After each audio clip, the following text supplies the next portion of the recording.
everyone, and welcome to Clay Formations.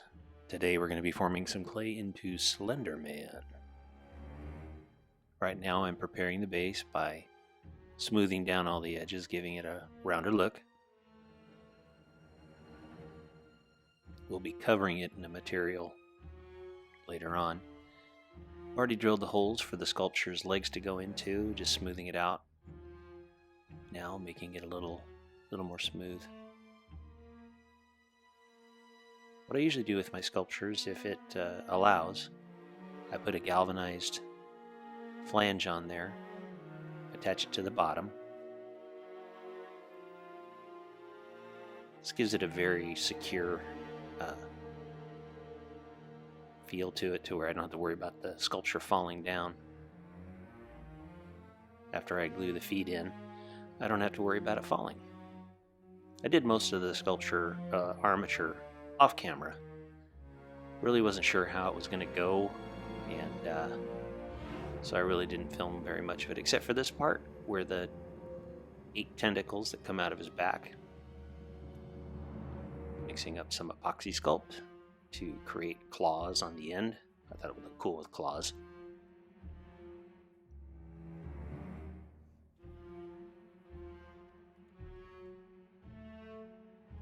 What I had to do is I had to drill 8 holes in the block of wood there, because I had to put each one back on in the same place, because if I put a wrong tentacle in the wrong hole, it wouldn't have looked the same. It would have either been too long or pointing out the wrong way.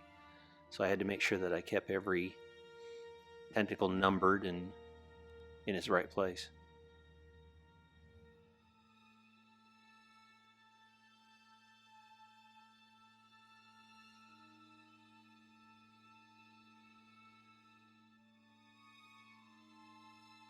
And of course, being the way I am, one claw wasn't enough. I had to do a double claw on each end. Why I do these things, I don't know. Right now I'm giving it a little bit of paint. That way I can just put the clay over it without having to worry about painting it later and getting it on the clay itself. Alright, and here we go. We start putting the clay on. After a couple of weeks of bending wire and putting on tin foil and bulking it out the way it needs to be, we can finally get to the clay.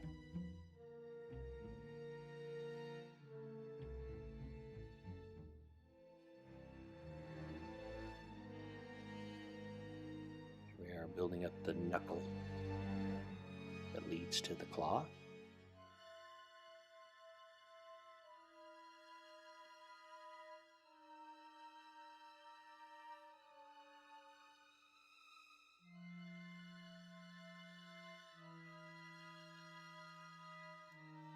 Every once in a while I have to use a pair of vice grips to hang on to the wire, because my hand starts to cramp as I'm holding on to the wire.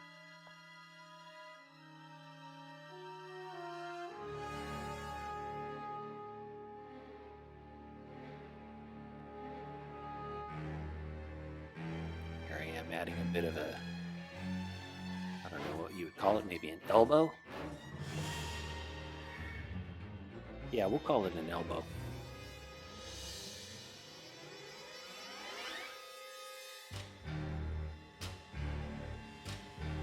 As I go on with the tentacle arms, I run out of room to hold on to, because the entire piece of wire is covered with clay. So I have to sort of put it down on the ground, on the table, and finish it up that way. Alright, here we are doing the head. I kind of enjoyed this one, because he has no facial features. He just has sort of indentations of a mouth and eyes, which to me gives it a more unearthly appearance, a more sinister appearance. Getting the jawline going.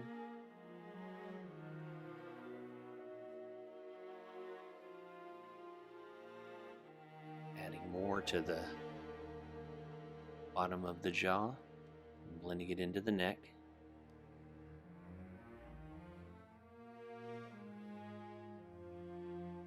There's those vice grips again. What I'll do about now is I'll start smoothing it out with the rake loop tool. It's a great way to remove pieces of clay without removing too much. Sometimes your fingers just can't do it.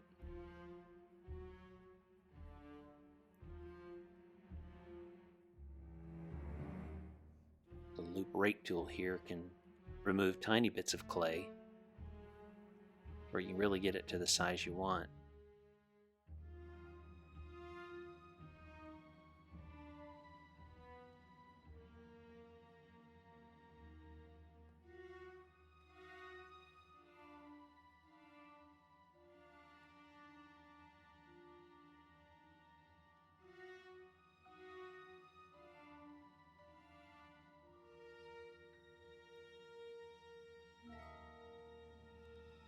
Now we'll cut in with the really small loop tool, create some wrinkles.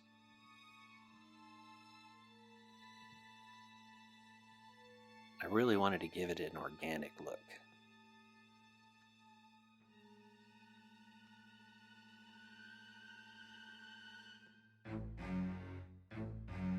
After all, Slenderman has to blend into the forest, so he can't be seen.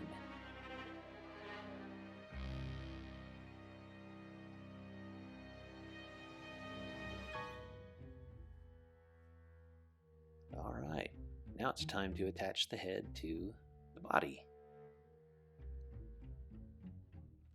When I do this, what I hope for is that I don't have to do any more sculpting on the head, because it's really difficult to sculpt while it's on the body. That's the reason why I usually keep them off of the main part of the body until I get it finished. Okay, now on to his slender neck.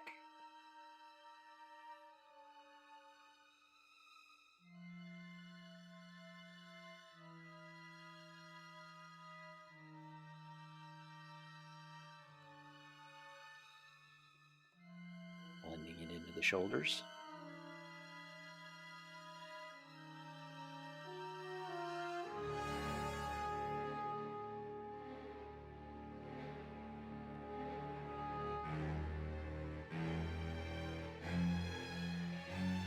Smoothing it out with the rake tool.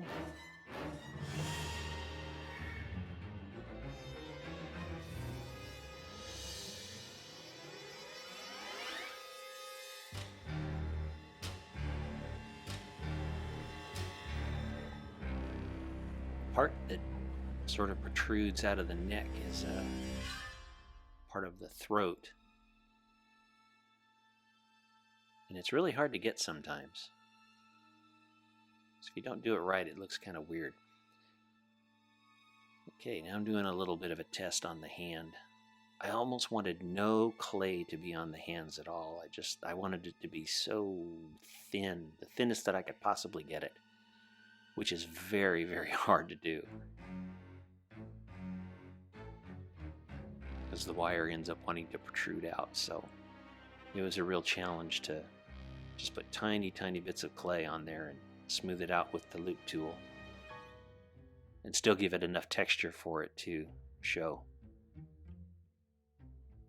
I did try something new. I tried leaving the tips just bare wire. Alright, now we're going to move on to the collar and the shirt and the tie. You know, cool monsters always wear ties.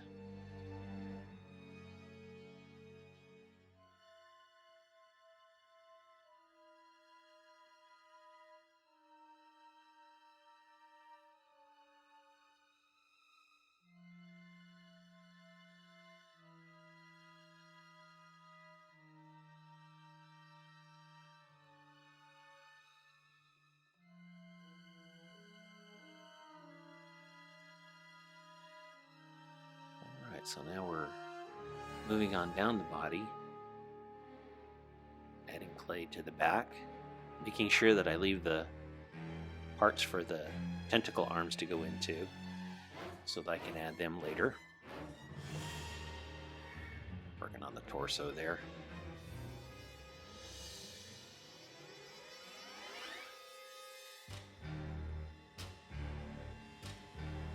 The thing about Sculpey is most of the way it feels and the way it operates is kind of like bubble gum. It never really gets totally hard like a Monster Clay or a Chavant, and it's sometimes you have to leave it alone for a little while so it hardens up just a little bit so you can put in the details. Alright, onto the shoulders. And since he's Slenderman, he barely has any shoulders at all.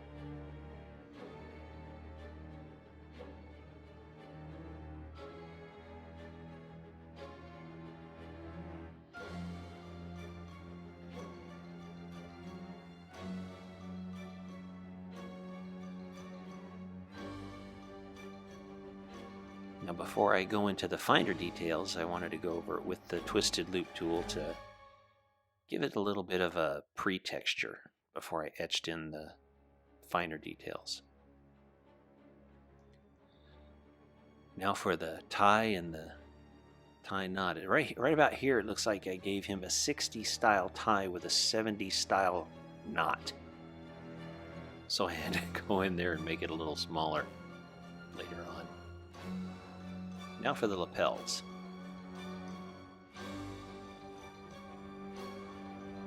I don't know which is more difficult, making a figure with just muscles or a figure with clothes. The verdict's still out on that. Although I did enjoy doing this, it was really strange to be sculpting clothes because I very rarely do that. So not only was it kind of satisfying, it was a challenge at the same time.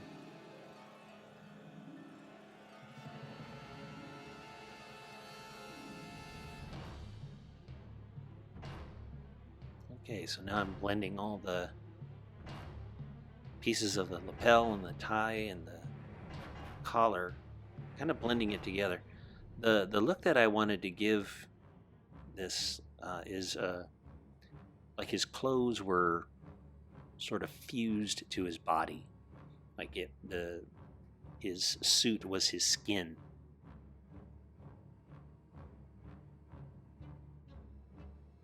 Here I'm using a basting tool that knocks down some of the higher parts.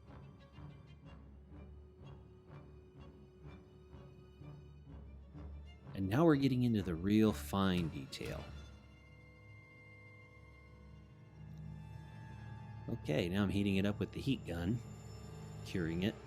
You have to be very careful when you do this. You don't want to get it too close because you can burn the Sculpey. You have to stay at least 4 inches away. Alright, now we're painting the 8 tentacle arms. It's at this point where I start to think, why do I always get myself into these situations? I think, oh man, this would be an awesome sculpture. I know I can do it. And then about halfway through, it's like, holy cow, why did I do this? How am I going to fix this? All right, so now comes the time where we attach the tentacles to the body. And this was not an easy task. I had like clamps and rulers everywhere. Every once in a while, one of them would stay in the right place and I wouldn't have to worry about it. But the ones towards the bottom, I had to hold them up with rulers. Just things to hold them there until they cured.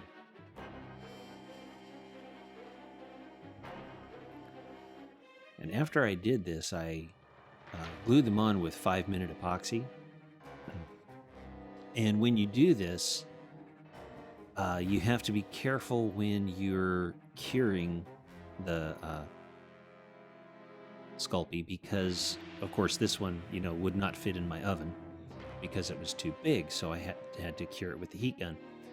After I put the clay on, did all the details that I'm doing right here, and I started to cure it with the heat gun, and about 5 minutes into it, the tentacle arms started to sag and break. That's because when the epoxy, the 5-minute epoxy is heated up, it starts to gum up and get sort of weak. So I found out the hard way that that's not the way to do it. Next time I'll use the Epoxy Sculpt, which is more like a rock after it cures. So I had to do a few repairs after I had it all finished. Always keep that in mind. Heating up 5-minute epoxy will not stay solid. All right, now we're on to the legs. If you noticed, I've had to start to use Epoxy Sculpt. I knew that if I were to use Sculpey on the legs and the arms, that it would definitely crack. It was way too thin for me to use Sculpey. Sculpey's a great medium, but it's not very durable. But Epoxy Sculpt is, once it cures, it's like a rock. You literally have to take a hammer to it in order to get it to break.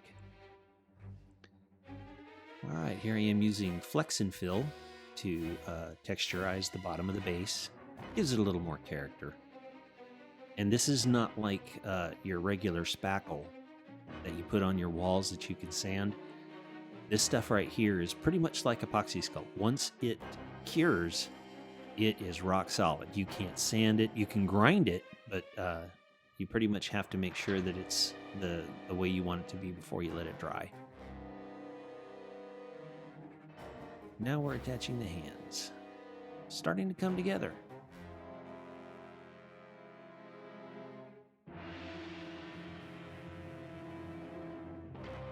And this time I used Epoxy Sculpt to attach the hands to the arms because I wasn't going to heat that thing up again and have the hands fall off like I did with the 5-minute epoxy. And also the challenge with Epoxy Sculpt is it only has about a 2-hour working time slot. So you really have to know where you're going and what you're going to do, because once it gets to the point where you can't work with it anymore, you're pretty much finished. You have to either break it all off and start all over, or just leave it the way it is. All right, now we're on to painting, finally.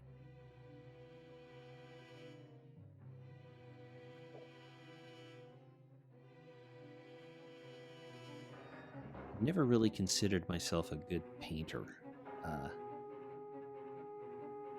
I do okay, but I'm not very good at choosing colors. Most of my wardrobe is black. Because black goes with everything, and I don't have to worry about matching colors.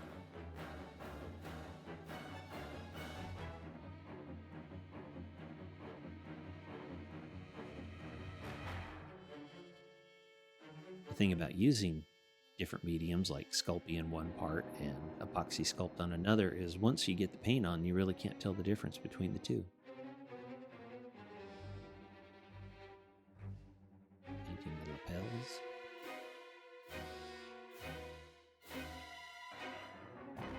And now we're painting the arms and the legs.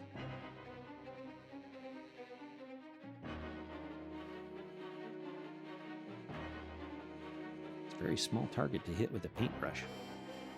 Okay, this is where, as I said before, I don't feel like I'm the best painter in the world. I wanted him to have a pale look, but what I realized is that the white base really didn't work. He was too white. Should have mixed a little bit of gray in with it. So I decided to go with a gray, and then add a white dry brush over it. It seemed to work a little better, but I really didn't quite get it exactly the way I wanted And you have to be careful because when you're sculpting and you have really fine details, the more coats you put on the sculpture, the less your details show. The thickness of the paint takes away from the detail.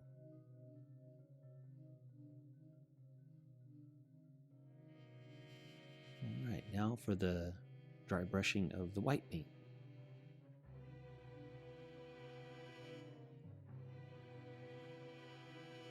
The dark areas stay dark and the raised areas catch the dry paint.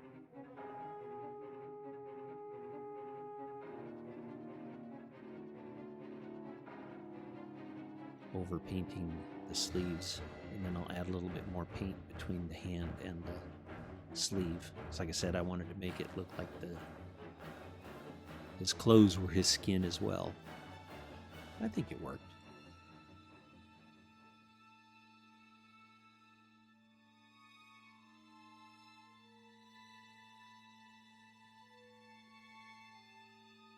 All right, now on to the tie. The red tie, the symbol of authority. At least that's what I heard.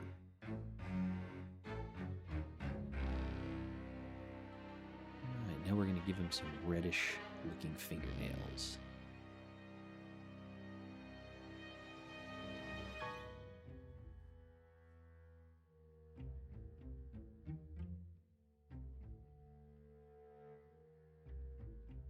Not too bad. Alright, now on to painting the base. I start out with black and then I dry brush a lighter color. And I just keep getting lighter as I go, bringing out the texture of the base. Just gives it that little character touch. And I wanted him to blend into the base as well. Like he was just coming directly out of the base. He doesn't really have any feet. And here he is, everybody. Slenderman is finally complete.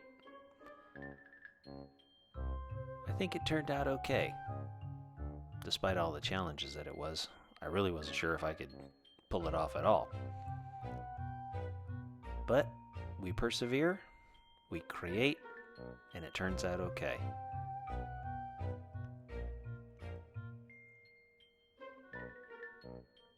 Well, everyone, I hope you liked the video. If you would like to, hit the like button, subscribe to my channel, hit the notification bell. I put out a video the first Saturday of every month. Thank you so much for stopping by. I really appreciate it. And we'll see you next time on Clay Formations.